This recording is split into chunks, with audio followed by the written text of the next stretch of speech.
You're watching the Everything Network. The first dominant mafia leader to be recognized in the Detroit area was the older of two brothers originally from the Alcamo, Sicily area. Born in 1881, Vito Adamo and his brother Salvatore, 2 years his junior, led a gang of Black Hand extortionists, thieves, and beer runners, and were the first Italian criminals in their area to control the smuggling of immigrants into the Michigan area. Vito resided in Wyandotte while the brothers ran a profitable criminal enterprise based in the Little Italy section of Detroit that extorted grocers and other merchants. But their biggest moneymaker was their control of illicit liquor, mainly beer within the Italian community. The Adamo brothers operated quietly as old-world Sicilian mafiosi usually did. They were not recognized by law enforcement outside of the Little Italy area until around 1912. This is when a rival group of Sicilian criminals who had also settled in the Wyandotte area just before the turn of the century also began their rise within the Detroit underworld. The Gianola brothers were originally from Terracini, Sicily. They had been content for roughly the first decade of the 20th century with being grocers and fruit peddlers. The second born of three brothers, Antonio Tony Gianola, was a charismatic natural leader, while his younger brother Salvatore Sam Gianola served as the gang's enforcer. The eldest and wisest brother, Gaetano Gianola, served as the advisor or consigliere of the group. The Gianola brothers first came to the attention of authorities in late 1911 when their grocery store was raided. Police confiscated $2,000 worth of stolen olive oil. Weeks later, the mutilated corpse of a former Gianola associate by the name of Sam Biondo was found charred and left in a field. He had allegedly tipped off law enforcement to the stolen merchandise found in the basement of the Gianola store. The gruesome murder of the associate established the Gianola brothers as a feared force within the Italian underworld. Between 1912 to 13, the Gianola brothers took over the Wyandotte area rackets gang, starting a feud with Wyandotte mafia boss Vito Adamo. The Gianolas felt they had secured victory in Wyandotte after a series of attacks on the Adamo gang, which left several Adamo gang members dead. Adamo took refuge in Detroit and aligned himself with mafia leader Pietro Mirabile, while the Gianolas set their sights on the Little Italy rackets, mainly the illicit beer trade. The Adamos had deep pockets and were able to fend off the Gianolas' first attempts to take over the beer rackets by giving away free ice with their deliveries. Next, the Adamo gang retaliated, leaving two Gianola gang members, William Catalano and John Gervaso, dead in April 1913. These killings were followed by a string of killings and arrests of both sides. Even with the involvement of the authorities, the feud continued, as the main objective of the Gianola brothers was the elimination of the Adamo brothers. The beatings, stabbings, and shootings stopped temporarily when Vito and two associates were put on trial for the August 1913 murder of Tony Gianola's top aide, Carlo Callego. Shortly thereafter, an attempt was made on the life of Tony Gianola himself. More than likely, the attempt on Tony Gianola's life demonstrated the urgency the Gianolas felt in regards to the elimination of the Adamo brothers. In the latter part of 1913, the Gianolas struck indirectly at the Adamos, with the elimination of their associate and advisor Ferdinand Palma, a former Detroit detective turned bank owner and racketeer. The era of the Adamo brothers ended in November 1913 when both Vito, 34, and Sam Adamo, 32, were gunned down by shooters near their home. The Gianola gang would now reign supreme for roughly the next 4 or 5 years as the dominant Italian crime group in Detroit. The Gianola gang controlled the most lucrative rackets within Detroit's Italian underworld, and the gang would spawn the career of some of the most notable crime figures in Detroit history. Top members of the gang who would go on to lead the Detroit Mafia and rule the local underworld included John Vitale, Salvatore Catalanot, Angelo Melli, William Tocco, Joseph Zarilli, Leonardo Black Leo Salura, Angelo Polizzi, and a host of other well-known area mafiosi. Tony Gianola remained the top leader of the gang, running his operations from his base in Wyandotte. Over the years, his younger brother Sam had secured his reputation as a tough enforcer who led a group of killers, while Gaetano remained the advisor of the group. At the beginning of the 20th century, the Gianola brothers had aligned themselves with Wyandotte area mobster John Vitale. John had entered the liquor business with associates Sam Cipriano, Peter Bosco, and Joseph Stefano. The Gianola Vitale alliance and their liquor combine were the main competitors of the Adamo brothers, as neither the Gianola or Vitale group could take on the wealthy Adamo faction on their own. While the Gianolas and their forces fought directly with the Adamos, Vitale and his associates continued to run the affairs of their liquor business in association with the Gianola brothers. With the elimination of the Adamo brothers, the Gianola gang ascended to the top of the Italian underworld. This gave their associate and business partner John Vitale the opportunity and support he needed to expand his lucrative liquor business. The underworld power and business influence held by the Gianola brothers continued to grow within the Italian community, and John Vitale became one of the gang's most trusted and influential lieutenants, along with Sam Cipriano and Peter Bosco. The underworld alliance and business relationship between the Gianola and Vitale groups continued until Peter Bosco, a Gianola business partner and close associate of John Vitale, was murdered on the orders of Tony Gianola. Tony Gianola and Bosco allegedly had a disagreement over proceeds from their bakery business, which eventually led to a rivalry between the two men, and Bosco was eliminated. Animosities over the Bosco killing grew into harsh feelings. Eventually, conflict between the Gianola brothers and the Vitale gang ended their association. In late 1918, John Vitale broke away from the Gianola gang and established himself independently of the brothers, while aligning himself with the remnants of the Bosco group. Once again, two of Detroit's most powerful mafia factions would go to war, only this time what became known as the Gianola Vitale War emerged as one of the bloodiest battles in the history of the Detroit Mafia. The war raged and left many dead on both sides as Sicilian mobsters vied for absolute control over Detroit's Italian underworld. During the Gianola Vitale War, several of Detroit's future mafia leaders would be recognized as top Gianola gunmen during the violent episode, including Giuseppe Manzello, Angelo Melli, William Tocco, Joseph Zerilli, Leo Salura, and Angelo Polizzi. Even with so many seasoned mafiosi and shooters on the side of the Gianola gang, the Vitale gang fought fiercely and struck the first major blow to their rivals when mafia boss Tony Gianola was murdered in January 1919. With the elimination of Tony Gianola, his brother and war chief Sam took over as the new leader of the gang. The Vitale gang was relentless and made an attempt on the life of Sam Gianola in February 1919. But the youngest Gianola brother escaped unharmed, but his brother-in-law Pasquale Danna was killed.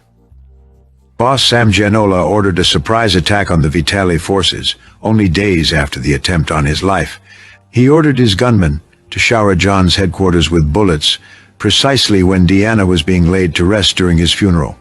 No one was killed, but John Vitale was so unnerved by the barrage of bullets that he mistakenly shot and wounded one of the police officers who responded to the shooting and was arrested. Approximately 3 weeks after the attempt on his own life, Sam was arraigned on auto theft charges, but once again in response to the killings of his brother Tony and brother-in-law Pasquale. Sam Gianola led a team of shooters into the Wayne County jailhouse one day after his arraignment and opened fire on 3 Vitale gang members who were either being released themselves on charges or were possibly visiting an associate. In the brief but vicious shooting, Joe Vitale, Vito Renda, and Salvatore Evola were shot. Vitale and Evola were each shot once and survived, while Renda, who seemed to have been centered out, was hit 21 times and managed to live just long enough to break the mafia code of omerta and reveal to authorities that Sam Gianola was one of the shooters. Gianola was arrested and charged with Renda's murder, but months later during the trial it only took the jury 50 minutes to find him innocent. With the loss of his brother-in-law, and then the loss of his 2 sons in a tragic house fire that occurred in July 1919, motivation to continue the fight seemed to elude Sam Gianola. In the late summer of 1919, a sit-down was called for so that representatives of the 2 warring factions, including Sam Gianola and John Vitale, could meet and possibly determine a peaceful solution to the bloody war which had claimed many lives on both sides. Detroit underworld legend claims that an agreeable arrangement was achieved and that a peace pact had been drawn and written in blood by the 2 feuding mafia chieftains. Whether or not an agreement was reached by Gianola and Vitale concerning equal control over the various local rackets is not known. But it is more than likely that some understanding was reached regarding the liquor rackets and the other lucrative criminal activities. Both groups carried influence over and controlled. From all accounts, the war was over at this time, but with the passing of the Volstead Act in October 1919, new motivation for the most ambitious mobsters had presented itself. With the advent of Prohibition, the stakes within the Detroit underworld became greater than ever imagined, as tens of millions of dollars in illicit profits were now at stake in control of the new liquor import and bootlegging trade within the Italian community, and eventually all of Detroit would determine who reigned supreme. At the time the peace agreement had been reached, both Gianola and Vitale may have already been alerted to the possibility of Prohibition had begun, or were planning to reorganize their groups in anticipation of a new and highly lucrative racket, so even with a peace agreement, the two mafia leaders may have decided the other had to go. In early October 1919, weeks before the passing of the Volstead Act in late October, as Sam Gianola casually walked out of his bank after cashing a check for $200, he was hit by a barrage of bullets originating from a car parked near the curb just in front of the bank. Gianola was hit 28 times, regardless of the fact that he raised his arms in order to fend off the barrage of bullets, meaning he must have seen his attackers and their raised weapons. Gianola managed to stagger back into the bank, where he collapsed and died. He must have felt somewhat secure with the recent peace agreement he had reached with fellow mafia boss John Vitale, or he would have never allowed himself to be in such a vulnerable position or to travel without a bodyguard. Whatever the case, John Vitale, the prime suspect in the murder of Gianola, was conveniently meeting with his attorney at the time of the incident, discussing the strategy for his upcoming trial for wounding a police officer during the attack on his headquarters. With the death of Gianola, his gang split into two independent factions, both still opposed to John Vitale, but Vitale was now the most powerful and influential mafia boss in Detroit. By the start of 1920, John Vitale had emerged as the top mafia boss in Detroit. However, his reign would be short-lived. With the elimination of his biggest rivals, the Gianola brothers, he was now recognized as the most dominant mafia boss in Detroit. For Vitale, the elimination of bosses Tony and Sam Gianola caused the fracture of the Gianola gang, a desired effect. But an undesirable effect was also caused as two dominant figures within the Gianola organization emerged to take control of splinter factions of young, capable mafiosi who would oppose Vitale's leadership. Giuseppe Manzello, a feared Gianola gang gunman, whose youth and ambition was attractive to the younger members of the gang, rose to some prominence at the age of 20. With the death of the Gianola brothers, Manzello began to assert himself against the older, more experienced mafiosi. This was met with opposition mainly by the Renda Mirabal family, who were the last remaining resistance within the old Gianola gang to the younger, more liberal members. The Renda Mirabal family were more conservative than the newer generation of mafiosi, which meant they had more in common and could work with John and his gang much more easily. On August 10, 1920, Joe Manzello stood curbside talking to his close associates Angelo Melli, 23, and Angelo Polizzi, 21, two more young, up-and-coming mobsters. Suddenly, a touring car sped by and showered the three men with bullets. Manzello was hit by 8 bullets, Polizzi by 7. Melli escaped injury as Manzello and Polizzi were rushed to hospital. Only Polizzi eventually recovered. Manzello died days after the shooting as a result of his injuries, which included a snapped spinal cord.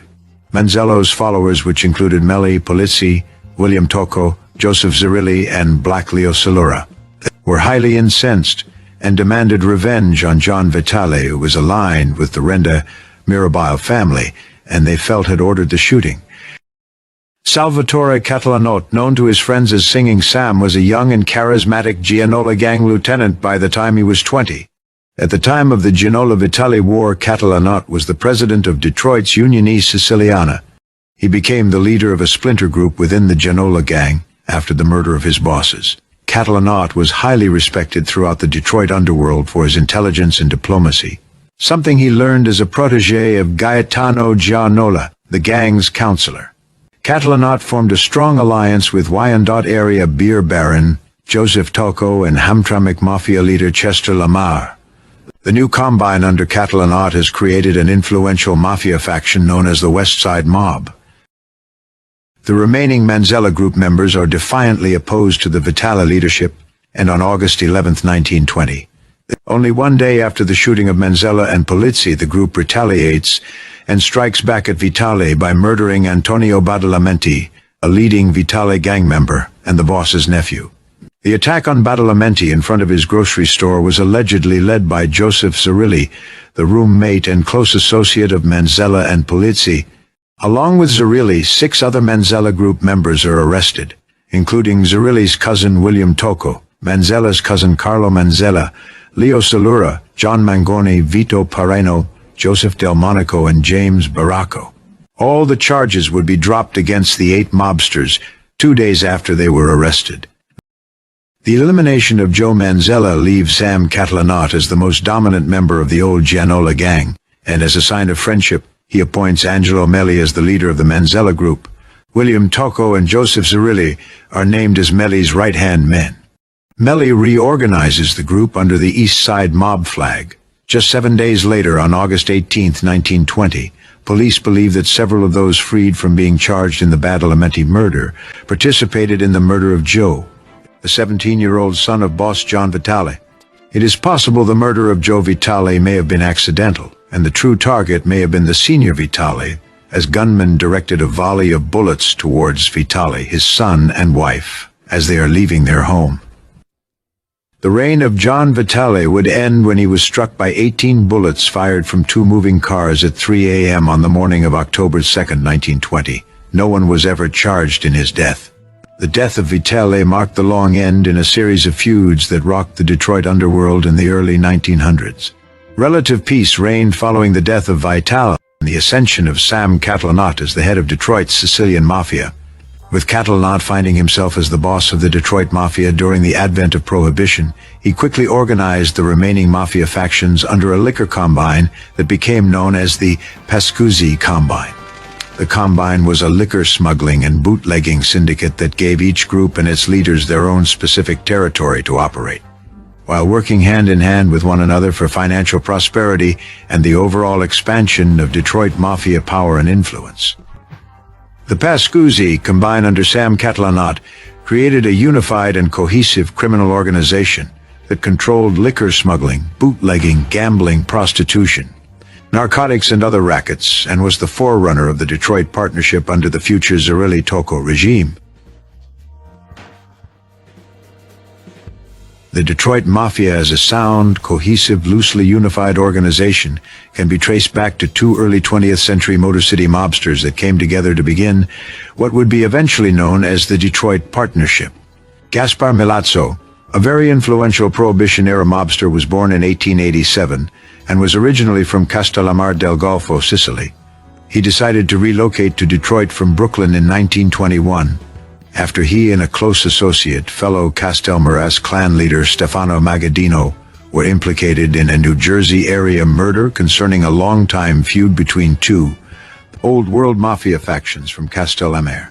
Milazzo was a loyal ally of the Bonanno Magaddino Bonventre clan of Castellammare, which in the early 1900s was at war with the equally powerful Buccellato clan over rights to control their area of Castellammare in the province of Trapani.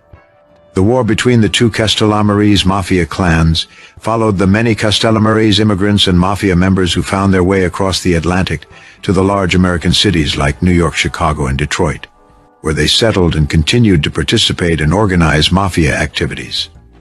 Gaspar Milazzo, known as the Peacemaker because of his ability as a counselor and mediator, and Stefano Magaddino, known as the Undertaker, were 2 of the earliest Castellammarese clan leaders to settle in the Brooklyn area, where they maintained a great deal of influence within the local mafia and the various activities their group controlled, such as gambling, the Italian lottery, loan sharking, extortion, and various legitimate business interests.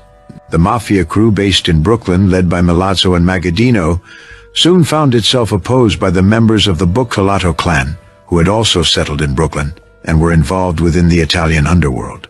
Eventually, the continued violence between the 2 groups caused Milazzo and Magaddino to flee New York City in 1921 after they were sought for questioning in connection with the murder of a Buccellato clan member after the man they allegedly contracted to do the hit began to cooperate with authorities. Magaddino fled to Buffalo, New York, while Milazzo managed to make his way to Detroit, where both mafiosi used their high-level positions within the mob. Their connections to other powerful mafia leaders in New York, Chicago, Philadelphia, and eastern Pennsylvania helped assist them in organizing their own crime families. In fact, the relocation of Milazzo and Magaddino and their establishment of powerful East Coast mafia families would play a big role in the eventual unification of the American mafia, known to its members as La Cosa Nostra or This Thing of Ours.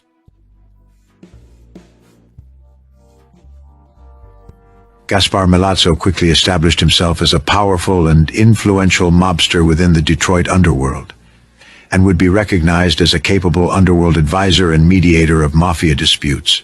Detroit had a large Sicilian immigrant population, and was one of the East Coast's bootlegging hubs. At the time of Milazzo's arrival, the Jewish Purple Gang controlled much of the liquor trafficking in the area. Even so, Milazzo managed to quickly establish himself as an influential mobster within the Detroit area underworld, and became recognized as a mafia advisor and capable mediator of disputes, as many of the area's mafiosi sought his counsel and leadership throughout the 1920s, while Milazzo maintained a high degree of involvement within the local mafia and the Prohibition-era rackets. Milazzo aligned himself with Salvatore Catalanot, known as Singing Sam, the local head of the Unione Siciliana, and one of the leading and most respected Sicilian mafia bosses in Detroit.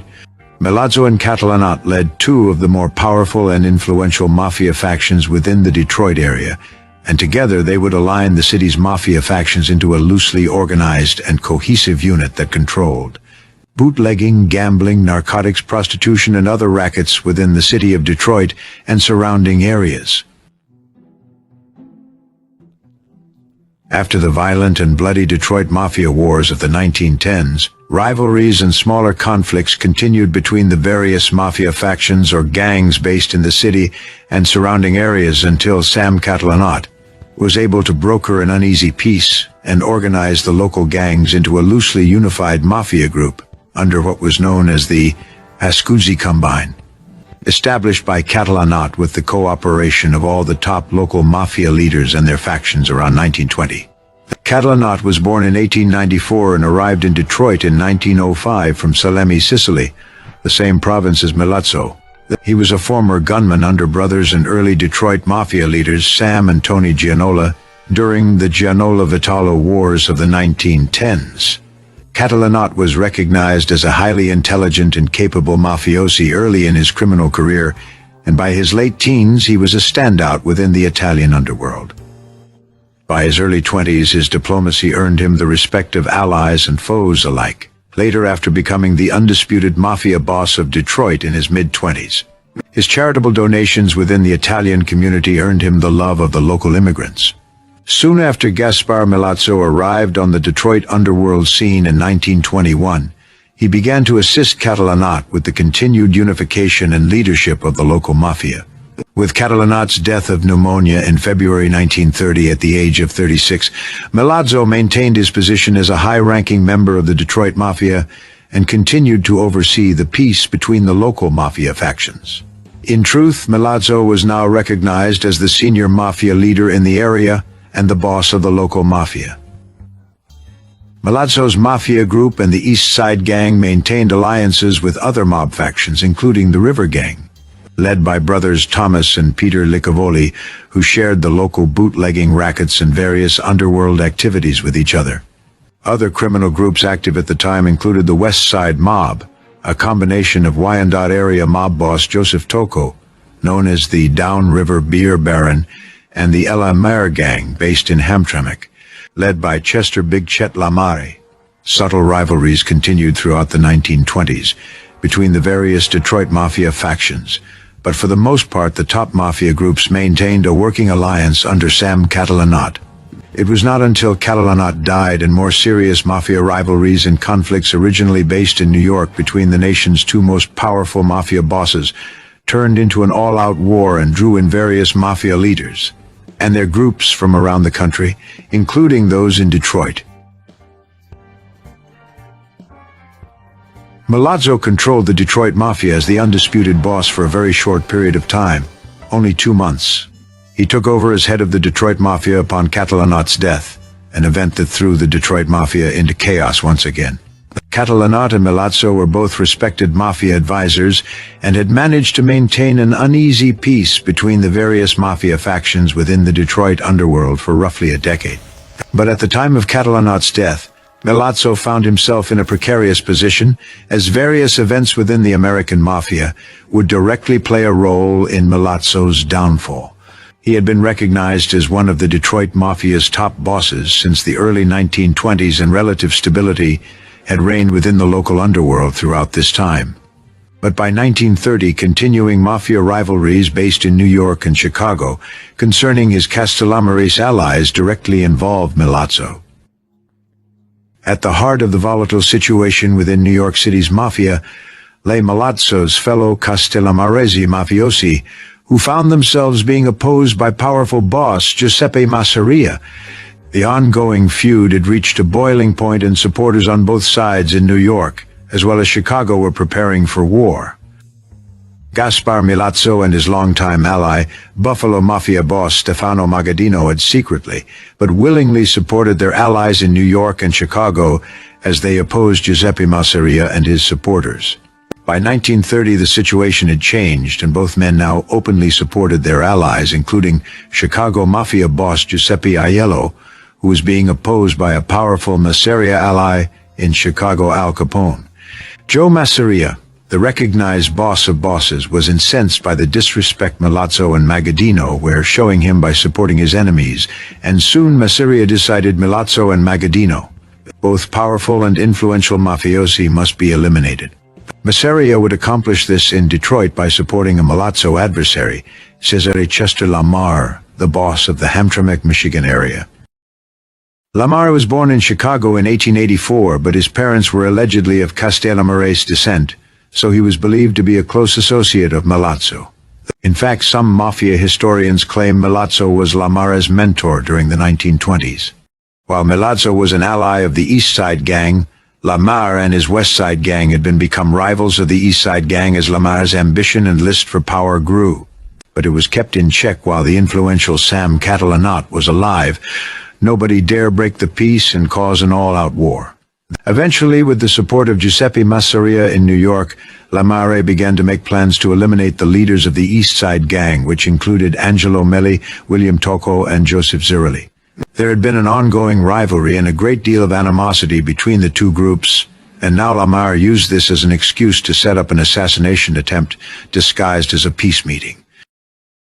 East Side Gang leader Angelo Melli was uneasy about the meeting, and felt the treacherous Lamare could be setting him and his associates up to die. Melli contacted Milazzo, who was recognized as the new boss and a trusted mediator within the Italian underworld, and asked him to represent the East Side Gang and mediate the dispute, believing that Lamar would never attempt to murder such as highly respected and feared Detroit Mafia leader, knowing it would instantly start a war. Around noon on May 31, 1930, Detroit Mafia leader Gaspar Milazzo and his driver and right-hand man, Sam Sassa Perino, arrived at the Verner Highway Fish Market, at the time a known meeting place of local mafiosi. While they awaited in a private area for Lamar and his associates to arrive, they began to eat lunch. Without comment, two gunmen leaped out from a back room and unleashed a barrage of shotgun blasts at both men. Milazzo was hit in the head and died instantly, while Perino was shot in the chest, abdomen, and arm and soon died. Milazzo was 43 years of age, and his murder would start a new round of killings within the Detroit Mafia. But this next round of killings would finally allow the alignment of the Detroit Mafia under a new regime and a national criminal organization under the leadership of the Commission. After the death of Gaspar Milazzo, a war ignited within the Detroit Mafia, and at the same time the Castellamarese War in New York had officially begun.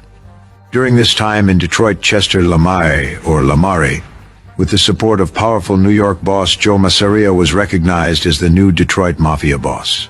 His reign was plagued by the fact that he was a marked man, not only by his fellow mafiosi but by local law enforcement, who continuously raided his business establishments such as his speakeasies and interfered with his other rackets. He went into hiding while more than a dozen mafia members were killed in Detroit during the East Side Gang-West Side Gang war that lasted roughly a year.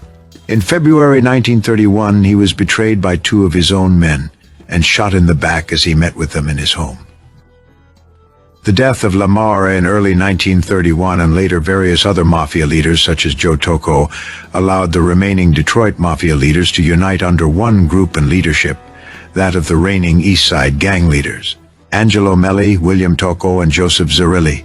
Alongside Melli, Tocco, and Zerilli would be their allies John Prizziola and Peter Licavoli, who become part of the Detroit Partnership's ruling council, the crime family's top leadership committee. This was basically the formation of the Detroit Crime Family, or Detroit Partnership as it became known within the American underworld. At the same time, Detroit's mafia factions were in opposition of each other once more throughout 1931. The Castellamarus War raged on within New York's Italian underworld, pitting the city's two most powerful Sicilian bosses and their supporters against each other. The assassination of New York Mafia boss of bosses, Giuseppe Masseria, on April 15, 1931, effectively ended the large-scale mafia war based in New York. The next round of events in New York's Italian underworld would influence not only Detroit's underworld future, but basically that of the American underworld. Soon after the death of Joe Masseria, his main rival and successor, Salvatore Maranzano, was murdered on September 10, 1931, by a rising faction of young mafia leaders within the New York Mafia. These up-and-coming, liberal mafia leaders had helped Maranzano eliminate Masseria, but all the while they were biding their time and planning their eventual takeover of the New York underworld and consolidation of the Italian underworld nationwide. The death of New York's two conservative, old-world mafia leaders, Masseria and Maranzano, signaled and solidified the rise of a young liberal mafia leader, Charles Luciano, and his supporters known as the Young Turks. Under the leadership of Luciano and the allied leaders within New York's five families came the establishment of the Commission, the ruling committee of the American Mafia. Under the New York Mafia's new regime, which included bosses Charles Luciano, Joseph Bonanno, Vincent Mangano, Gaetano Gagliano, and Joe Profaci, the Detroit Partnership was officially recognized within the Italian-American underworld's new organizational structure. The powerful Midwest crime family became one of the 24 original mafia crime families that comprised La Cosa Nostra in America and began its dominance within the Michigan underworld. The first official or sitting boss of the Detroit Partnership was William Tocco, born Guglielmo Vito Tocco in Terracina, Sicily in 1897, and known as Black Bill Tocco. Tocco had been one of the top leaders of the East Side Gang, along with Joseph Zerilli and Angelo Melli, who became underboss and consigliere to Tocco. Tocco's reign as the supreme ruler of the Detroit Mafia lasted roughly 5 years, as he was indicted on tax evasion charges in March 1936, and even though the financial portion of the case was settled in 1937, Tocco stepped down as boss soon after his indictment due to the publicity, something that early, traditional American mafia bosses shunned. Tocco was convicted and sentenced to 8 years in prison and was replaced by his trusted underboss and brother-in-law, Joseph Zerilli, who would now head the ruling panel of the Detroit Partnership. Some Detroit underworld historians and mob watchers believe that William Tocco served as the number 2 man or underboss for his brother-in-law Joseph Zerilli from the time of his imprisonment until his semi-retirement in the mid-1960s. Upon his release from prison in the mid-1940s, Tocco moved to Florida, but without question maintained a great deal of power within the Detroit underworld and his influential status within the Detroit Partnership. While living in semi-retirement in Miami, Florida, William Tocco remained a senior advisor to boss Joseph Zerilli and his fellow mafiosi in Detroit, and was considered a respected mafia leader by his peers across the country, until his death of natural causes on May 28, 1972 at the age of 75. Joseph Zerilli, known as Joe Uno or Joe Z, to his fellow mafiosi and friends, would lead the Detroit Partnership for the next 4 decades and become one of the most influential and respected mafia bosses in America. In the early 1960s, Zerilli would be given a seat on the American Mafia's leader committee known as the Commission. As a commission member, Zerilli acted as a senior member alongside the 5 New York City bosses, other top mafia bosses from around the country at the time that included Stefano Magaddino of Buffalo, Sam Giancana of Chicago, Angelo Bruno of Philadelphia, Santo Trafficante Jr. of Tampa, Carlos Marcello of New Orleans, and Raymond Patriarca of New England. Joseph Zerilli remained the top boss of the Detroit Mafia until his death of natural causes on October 30, 1977 at the age of 80. Joseph Zerilli was one of the most respected American mafia bosses of his era, quietly ruling his crime family and underworld domain as a traditional mafia boss, who would allegedly take with him to the grave one of the American underworld's most famous secrets. Who killed Teamster Union President Jimmy Hoffa and why in 1975? Zerilli's son and most likely successor Anthony Zerilli took over as acting boss of the Detroit Partnership around 1970 when the elder Zerilli went into semi-retirement, but it was short-lived as the old man. As he was known to his peers in his later years, would be called out of retirement until his death to lead the crime family he helped build over the better part of 5 decades, due to the untimely imprisonment of his son and successor in 1974, with the imprisonment of the younger Zerilli and one of his closest associates, Michael Santopolizzi, known as Big Mike, because they had concealed their ownership of the Frontier Hotel and Casino in Las Vegas. The old man was basically forced out of retirement to lead the crime family at the highest levels once more until a suitable successor could be chosen. Upon his death in 1977, Joseph Zerilli was succeeded as boss by the most senior member of the ruling council, John Priziola, known affectionately to his peers as Papa John. Born Giovanni Priziola, the longtime Detroit Mafia leader, was one of only 2 charter ruling council members left alive and active at the time of Zerilli's death. The other senior ruling council member was former Downriver Gang leader and Prohibition-era czar, Peter Licavoli, who by this time was himself semi-retired and living in Tucson, Arizona, not far from his friend, retired Mafia boss Joseph Bonanno. Licavoli was a powerful Detroit Partnership member who had been the crime family's Toledo, Ohio operations overseer and held a great deal of influence over Detroit area gambling operations, along with many other personal business interests. Rumor has it that when William Tokos retired in the early 1960s, Peter Licavoli was named underboss of the Detroit crime family until around 1970 when a new, younger acting leadership came to power within the Detroit Partnership. Peter Licavoli ran his business affairs from his Arizona ranch, which he then sold to Estes Homes for Development in 1980. He died of natural causes on January 11, 1984 at the age of 81, the last of the original ruling council members. With the death of boss Joseph Zerilli, John Priziola, as the Detroit Partnership's most senior leader, effectively became the top boss of the crime family. Only Peter Licavoli held the same status and a similar level of authority as a charter ruling council member. Priziola had been a long-time Detroit Mafia leader who was greatly respected throughout the Detroit Mafia, but much of his power came from being the leader of a powerful and wealthy faction within the Detroit Partnership. The Partinico faction was a group of Detroit Mafia leaders that included Raffaele Quasarano and deported Sicilian-American mafiosi Francesco Frankie Fingers Coppola. These men, along with associates in San Diego, California and Windsor, Ontario, ran the crime family's heroin importation operations. Through their influential underworld connections nationwide, they amassed a great deal of wealth and power over the years with the help of their narcotics contacts in Sicily. Priziola was a traditional old-world mafioso who ran his affairs and those of the crime family from the shadows. So to run the day-to-day operations, he officially named Joe Zerilli's nephew and Bill Tocco's son, Giacomo Tocco, as the acting boss of the crime family. Papa John acted as the crime family's official consigliere, but due to his senior position and the great deal of power and influence Priziola carried throughout the Detroit Partnership, his word was final.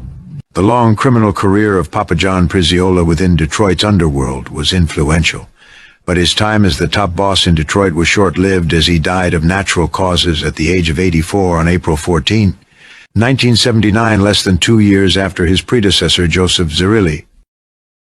Joseph Zerilli had demoted his son and chosen successor Tony as acting boss after he was convicted in the early 1970s, and allegedly before his death Zerilli gave his blessing and encouraged his supporters to name his nephew and protege Giacomo Tocco as his eventual successor to the throne of the Detroit crime family.